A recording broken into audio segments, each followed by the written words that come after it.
உங்களுக்கு தலையாட்டி பொம்மைகளா இருக்கும். 2 வயசு கூட ஆயிருக்காது, அதுக்குள்ள கொண்டு போய் ஸ்கூல்ல சேர்த்துறது. காலைல எழுப்பி குளிப்பாட்டி வெந்தது பாதி வேகாதது பாதி எங்க வயிற்றுல கொட்டி முதுகுல ஒரு மூட்டையை மாட்டி 8 மணிக்கெல்லாம் ஒரு புள்ள பிடிக்கிற வண்டி வரும், அதுல தூக்கி போட்டு அனுப்பி விட்டுறது. தலைவனுக்கும் தொண்டனுக்கும் பிடிக்கலனா வேற கட்சி மாறி போயிடலாம். ஆன்மீகவாதிகளுக்கும் அப்பாவிகளுக்கும் பிடிக்கலனா வேற மதம் மாறி போயிடலாம். அரசியல்வாதிகளுக்கும் அதிகாரிகளுக்கும் பிடிக்கலனா பதவியை ராஜினாமா செஞ்சுட்டு போயிடலாம். கணவனுக்கும் மனைவிக்கும் பிடிக்கலனா டைவர்ஸ் வாங்கிட்டு போயிடலாம். ஆனா பெற்றோர்கள்ட்ட இந்த பிள்ளைகளுக்கு விடுதலையே கிடையாது. என்னமோ ஈஸியா டைவர்ஸ் கிடைக்கிற மாதிரி சொல்லிட்டு போகுது. எத்தனை பேர் அப்ளை பண்ணி வருஷ கணக்கில் காத்துக்கிட்டு இருக்கான் தெரியுமா? எங்க கிடைக்குதுன்னு சொல்லு, உடனே அப்ளிகேஷன் போட சொல்றேன். கவலைப்படாதீங்க சார், இந்த வருஷம் இல்லைன்னா அடுத்த வருஷம் கட்டாயம் கிடைச்சிடும். சரியா? அமைதியா உட்கார்ந்துருக்கணும், குறுக்க குறுக்க பேசக்கூடாது. ஐயா, மாவரைக்கிற மிஷின்லாம் பார்த்துருக்கீங்களா? அதுல ஒரு பக்கம் அரிசியை போட்டு இன்னொரு பக்கம் மாவா எடுப்பாங்க. அந்த மாதிரி தான் சார் எங்களை போய் ஒரு பக்கம் ஸ்கூல்ல சேர்த்துட்டு வெள்ள அரப்ப என் புள்ள டாக்டரா வரணும், என் புள்ள கலெக்டரா வரணும்னு எதிர்பார்ப்பாங்க. அது எப்படி சார் நடக்கும்? அந்த குழந்தைக்கு எதுல ஆர்வம் இருக்கு, அவ எதை படிக்க விரும்புறா, அதுக்கான வழியை காட்ட சொல்லுங்க சார். ஓடி விளையாடு பாப்பா அப்படின்னு மகாகவி பாரதி சொன்னாரு. எங்க சார் எங்களை ஓடி விளையாட விடுறாங்க? ஸ்கூல் விட்டு வந்தோடனே ஹிந்தி டியூஷனுக்கு ஓடு, கெமிஸ்ட்ரி டியூஷனுக்கு ஓடு அப்படின்னு டியூஷனுக்கு தான் சார் ஓட விடுறாங்க. அதாவது காலையில 10 மணிக்கு பள்ளிக்கூடம் ஆரம்பிச்சு சாயந்தரம் 5 மணி வரைக்கும் நடக்குது. 8 மணி நேரம் பள்ளிக்கூடத்துல கவனிச்சிருந்தா உன்னை எதுக்கு டியூஷனுக்கு அனுப்புறாங்கன்னு கேக்குறேன். அந்த 8 மணி பள்ளிக்கூடத்துல அரட்டை அடிக்கிறது முதல் நாள் டிவியில பார்த்த நிகழ்ச்சியை வச்சுக்கிட்டு 5ஆம் கிளாஸ் படிக்கிற ரமேஷுக்கும் 7ஆம் கிளாஸ் படிக்கிற லதாவுக்கும் கெமிஸ்ட்ரி ஒர்க் அவுட் ஆகலையாம். கெமிஸ்ட்ரி ஒர்க் அவுட் ஆகலன்னா பிசிக்ஸ் எடுத்து படிச்சுட்டு போறாங்க. உனக்கு என்ன அக்கறைன்னு கேக்குறேன் சார். அந்த 8 மணி நேரம் நடத்துற டீச்சர் ஒழுங்கா நடத்த மாட்டேங்கிறாங்க தான் சாயந்தரம் அதே டீச்சர்ட்ட டியூஷனுக்கு அனுப்புறாங்க சார்.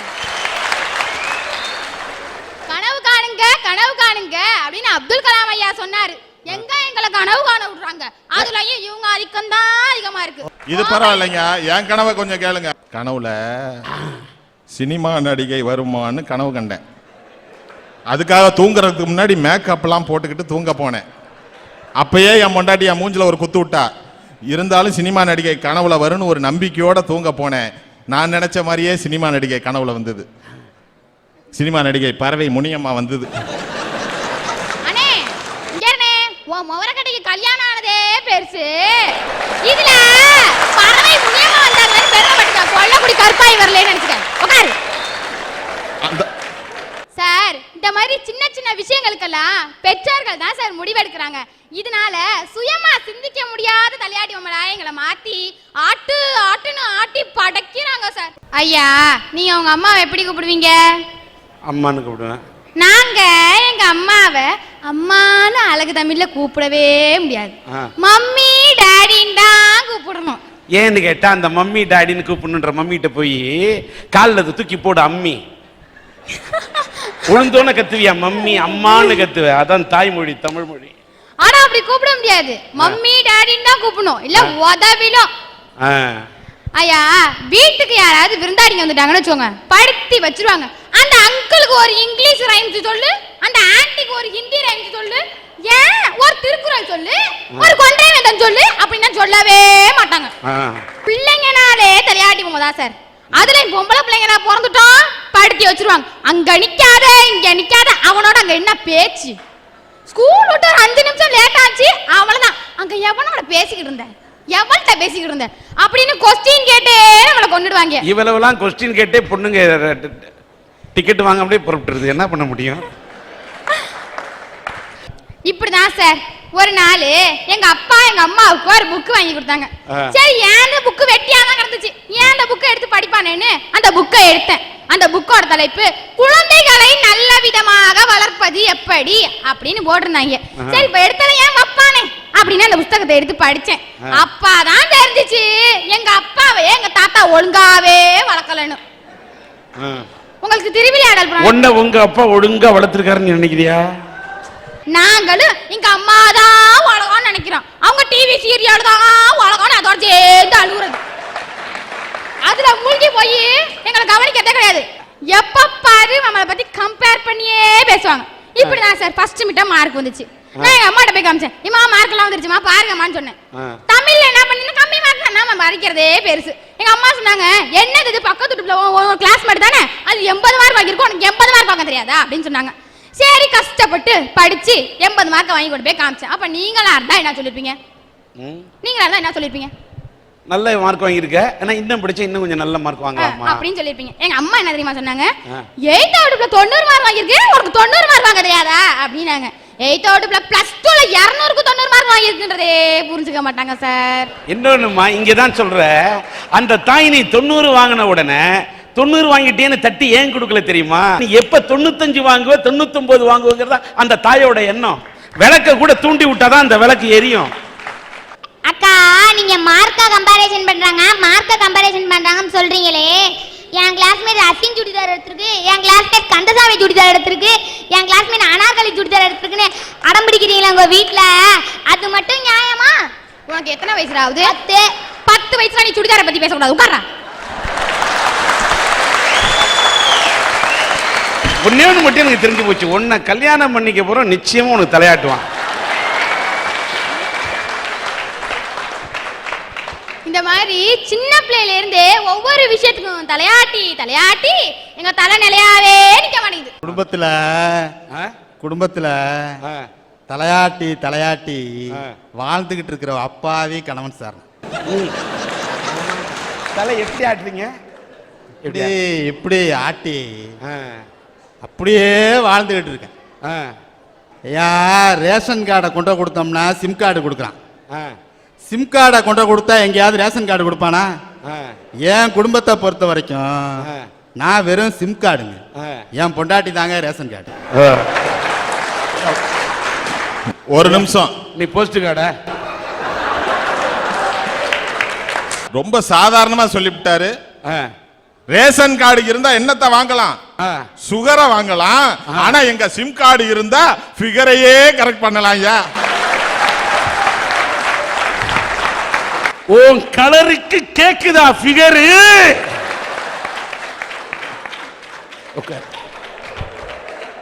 போடுறது கண்ணாடி, சுத்துறது பொண்ணுங்க பின்னாடி. இரு வச்சுக்கிற உன்னை பின்னாடி. அம்மா படிக்கிற காலத்திலேயே சொல்லி கொடுத்தாங்க, முயற்சி செஞ்சா முடியாது எதுவுமே இல்லை, முயற்சி திருவினையாக்கும். நானும் முயற்சி பண்ணேன். கல்யாணம் ஆன நாள் முதலா இன்னை வரைக்கும் முயற்சி பண்றேன். என்னைக்காவது ஒரு நாளைக்கு என் பொண்டாட்டியை எதிர்த்து பேசணும்னு இன்னை வரைக்கும் முடியலையே. கடைசியா ஒரு முடிவுக்கு வந்துட்டேன், தலையாட்டியே வாழ்ந்துடுறதுன்ட்டு. பொறுத்து பார்த்துட்டு ஒரு நாளைக்கு நான் கையே நீட்டிட்டேன் என் பொண்டாட்டிக்கிட்ட. ஆமா, ரொம்ப கோவம் வந்து ஒரு நாளைக்கு கையே நீட்டிட்டேன். கையை நீட்டி சத்தியமா நான் இனிமே உன்னை எதிர்த்தே பேச மாட்டேன்னு சொல்லிட்டேன். நீதான் வீரன். நான் எங்க மாமியார் வீட்டுக்கு போனேன். போன உடனே என் குழந்தையா என்ன பண்ணுச்சு, ஓடின உடனே அக்கா கறி வந்துட்டாளேன்ட்டு அடுப்படிக்கு ஓடி போய் காப்பியை போட்டுக்கிட்டு ஓடியாந்து அப்படியே ஆவி பறக்க காப்பி எடுத்துட்டு அப்படியே வந்துச்சு. வீட்டுக்கு வந்த மருமவன்ல நம்மள்கிட்ட தான் கொடுக்க போறான்னு ஆசையா இருந்தா அந்த காப்பியை கொண்டு போய் அக்கா காரிட்ட கொடுத்துச்சு. அந்த காப்பியை பார்த்துட்டு அப்படி கையை வச்சு பார்த்துட்டு ரொம்ப சூடா இருக்குமா, ஆத்தி எடுத்துட்டு வான்னா. போய் இன்னும் 2 ஆத்தை ஆத்திட்டு மறுபடியும் கொண்டாந்து கொடுத்தா. அதையும் பார்த்துட்டு கையை வச்சு பார்த்துட்டு சூடா இருக்குமா, இன்னும் 2 ஆத்தை ஆத்துனா. மறுபடியும் ஆத்திட்டு மறுபடியும் கொண்டாந்து கொடுத்தா. அப்பையும் பார்த்துட்டு சூடா இருக்கு, இன்னும் 2 ஆத்தை ஆத்துனா. ஆத்திட்டு அங்கேருந்து வந்து காப்பி அப்படி கொடுக்கும் போதே அதுல 2 சொட்டு கண்ணீரும் விழுந்துச்சு.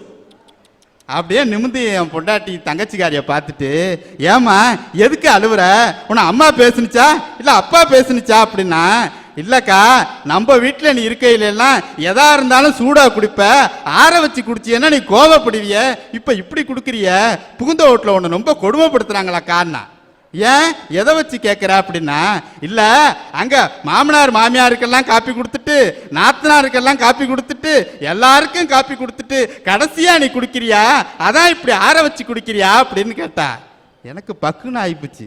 எப்பயுமே எங்கள் வீட்டில் காலையில் 5 மணிக்கெல்லாம் என்னை எழுப்பி விட்டுருவான். நான் தான் போய் காப்பி போட்டு வந்து எழுப்பி விடுவேன். இங்கே என்னடா இந்த சீனு கிரியேட் ஆகுதுன்ட்டு அப்படியே காதை கொடுத்து நான் கேட்டேன். அப்ப என் பொண்டாட்டி சொன்னா பாருங்க சார் ஒரு சேவி, அடா அடா அடா, அதுக்கு எப்ப பார்த்தாலும் தலையாட்டிக்கிட்டே இருக்கலாம் சார். கூப்பிட்டு சொன்னா, அம்மா உனக்கு இதெல்லாம் கல்யாணத்துக்கு பிறகுதான் தெரியும், வீட்டுல இருக்கையில அங்க நான் மட்டும் இருந்தேன், இப்ப என் நெஞ்சுக்குள்ள எங்க மாமாவும் இருக்காரு, எங்க சூடா குடிச்சேன்னா அந்த காப்பி போய் அவரை சுட்டுடுண்டின்னு நான் பாருங்க சார். முடியலையா, முடியல, ஆரம்பிச்சதுதான் சார். இன்னை வரைக்கும் குடும்பத்துல தலையாட்டி பொம்மையாவே நான் வாழ்ந்துகிட்டு இருக்கேன் ஐயா. ஐயா இதுக்கு நான் மறுப்பு தெரிவிக்கிறேன். ஆம்பளைங்க கதையை தெரியுமா? கல்யாணத்துக்கு முன்னாடி குழு குழு குழுன்னு ஐஸ் பீரை உள்ள விடுவான், கல்யாணம் ஆனதுக்கு அப்புறம் தான் ராவாவே உள்ள விடுறான். அவ்வளவு வைத்தறிச்சல்ல இருக்காங்க ஐயா. அழகான மனைவி, அன்பான துணைவி அமைஞ்சாலே பேரின்பம். எனக்கு அமைஞ்சிருக்கு, நான் பேசுறேன். அவருக்கு ஏங்க அப்படி போறாம? நாங்கெல்லாம் ஏதோ மனைவிக்கெல்லாம் தலையாட்டிக்கிட்டே வாழ்றதுனால ஏதோ நாங்க பயந்து போய் தலையாட்டுறதா நீங்க நினைச்சுக்கிட்டு இருக்கீங்க. அன்புக்கு நாங்க அடிமை சார். புல்ல இருக்குது, ஒரு சீட்டு இருக்கா சொரிஞ்சுக்கிட்டேன். அவ எங்க மேல காட்டுற அந்த பாசத்துக்கு நாங்க பணிஞ்சு போறோம் சார். ஒரு பணக்கார வீட்டு பொண்ண ஒரு ஏழை பையன் காதலிச்சு கல்யாணம் பண்ணிக்கிட்டான். பணக்கார வீட்டு பொண்ணாச்சே, எதையாவது பரிசு கொடுக்கணும்னு ஆசைப்பட்டு என்ன வாங்கி கொடுக்கலான்னுட்டு அவனுக்கு ரப்பர் வளையல் வாங்கி கொடுக்கணும்னு நினச்சிட்டு எதை வாங்கி கொடுத்தாலும் அதை எடுக்காதுன்ட்டு ஒரு டஜன் ரப்பர் வளையல் வாங்கி கொடுத்து அவள் கையில் கொடுக்குறான். அந்த பொண்ணு வளையலை வாங்கி அன்னைக்கே போட்டுக்குவான்னு ஆசைப்படுறான். ஆனால் அன்னைக்கு போடலை. ஒரு நாள் ஆச்சு, 2 நாள் ஆச்சு, 3 நாள் ஆச்சு, போடலை. இவனுக்கு மனசுக்குள்ள ஒரு வருத்தம், என்னடா நம்ம வாங்கிட்டு போனோம் அன்பளிப்பை அவள் அலட்சியப்படுத்திட்டாளேன்னுட்டு அவன் கேட்கலான்னு வாய் எடுக்கிறப்போ அந்த வளையலை கையில் நிறைய போட்டுட்டு வந்து நல்லா இருக்கான்னு காட்டினான். அப்போதான் அவனுக்கு ஒரு உண்மை புரிஞ்சிச்சு. உடைந்தால் கலங்குவாய் என்று ரப்பர் வளையல் வாங்கி தந்தேன், ஆனால் நீயோ அளவு சரியில்லை என்று இழைக்க தொடங்கினான்னு. அன்னைக்கு அவளுக்கு அளவு பத்தலன்ட்டு ஒரு வாரம் பட்டினி கிடந்து தான் உடம்பை இழைக்க வச்சு அந்த வளையலை மாத்திட்டு போய் காட்டினா சார். ஆகா, வளையலை கண்டவுடன் வளைந்தால் நெளிந்தால் அவனுக்காக மெலிந்தான். ஆஹா, அற்புதம். இப்படித்தான் எங்க ஊர்ல ஒரு பழமொழி இருக்கு, சாத்தனூறு கேப்ப சக்க கேப்ப மாவுண்டு கூழ் இல்லைன்னு சொன்னாங்களாம். ஒரு கவிதை நானும் சொல்றேன். அவள் என்னை ஓரக்கண்ணால் ஒரு முறையாவது பாப்பாள் என்று ஏங்கினேன், அவளை நான் காதலித்த பொழுது என்னையே நோட்டமிடுவது எரிச்சலை தந்தது, இப்பொழுது அவள் என் மனைவியான பின்பு. ஐயா, மகாகவி பாரதியே சொன்னான், காணி நிலம் வேண்டும், 10-12 தென்னை மரம் வேண்டும், கத்தும் குயிலேசை சற்றே என் காதில் விழ வேண்டும், பக்கத்தில் பத்தினி பெண் வேண்டும்னா. பக்கத்துல பொண்டாட்டி இருந்தான்னா பாடுற குயிலோசை கூட கத்துற மாதிரி கேக்குயா. அதான் ஒருத்தன் சொன்னா, உன் கண்ணின் அழகோடு 200 ஆண்டு, மூக்கின் அழகோடு 300 ஆண்டு, உன் அழகின் கதகதப்பில் ஆண்டு 500 வாழ வேண்டுமே தையா. தைய தைய தையா தையா தைய தைய தையா தையான்னு கூத்தடிக்கிறான் சார். அட போயா, 70 வருஷம் வாழறதுக்கு அவன் கைட்டு போடுறான், 500 ஆண்டு வாழணுமா? ஐயா, இவ்வளோ பிரச்சனைகளுக்கு பிறகும் எங்க மனைவி மேல ஆசைப்பட்டு நாங்க தலையாட்டியுமே வாழ்றோமே. அதுக்கு காரணம் என்ன தெரியுமா? ஐயா, நம்ம ஒரு விஷயத்துல வெற்றி பெற்றுட்டோம்னு வச்சுக்கோங்க, நமக்கு 1000 பேர் பாராட்டுவான், தோல்ல தட்டி கொடுக்க 100 பேர் இருப்பான். ஆனா நம்ம ஒரு விஷயத்துல தோத்து போறப்போ, கலங்கி போறப்போ, நம்ம சோர்ந்து போறப்போ நம்ம தூக்கி நிறுத்துறது நம்ம மனைவியா. நம்ம சோர்ந்து போய் வீட்டுக்குள்ள நுழையிறப்ப நம்மளை கூப்பிட்டு, ஐயா இது என்ன சாதாரணம்னு சொல்லிட்டு தன்னை தோல்ல தூக்கி சாட்சி வச்சு தலையை கோதி விட்டு, இதை விட பெரிய சாதனைகளா நீ செய்வ, இதெல்லாம் சாதாரணம்னு சொல்லிட்டு நம்மளை தட்டி கொடுத்து தூக்கி நிறுத்தி நமக்கு நம்பிக்கையை கொடுக்குற அந்த மனைவிக்கு தலையாட்டாம வேற யாருக்கு சார் தலையாட்ட சொல்றீங்க? அதனாலதான் சொல்றேன், ஒவ்வொரு கணவனும் மனைவிக்கு தலையாட்டி குடும்பம் நடத்துறான்னு சொன்னா அவனுடைய வெற்றிகளுக்கு பின்னாலும் அந்த மனைவி இருக்கிறாங்கிற ஒரே காரணம் தான் சார். இந்த ஒரு காரணத்துக்காகவே நான் வாழம் ஃபுல்லா தலையாட்ட தயாரா இருக்கேன் சார்.